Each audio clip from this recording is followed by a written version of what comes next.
Hi there. In this video, I'll try to give one best movie review within 1 minute. This movie name is Lunana a Yak in the Classroom. From this movie, we can grab one message. We can find great happiness by leading a simple life.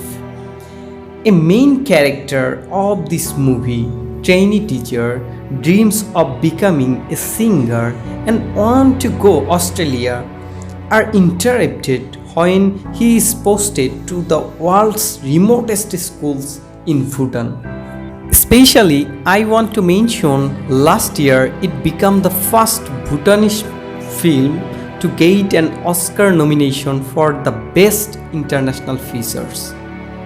The movie is remarkable victory for not only for the writer and producer but for the Bhutan and her noble children as a whole. I strongly suggest this movie for those types of people who are hesitated for selecting their profession.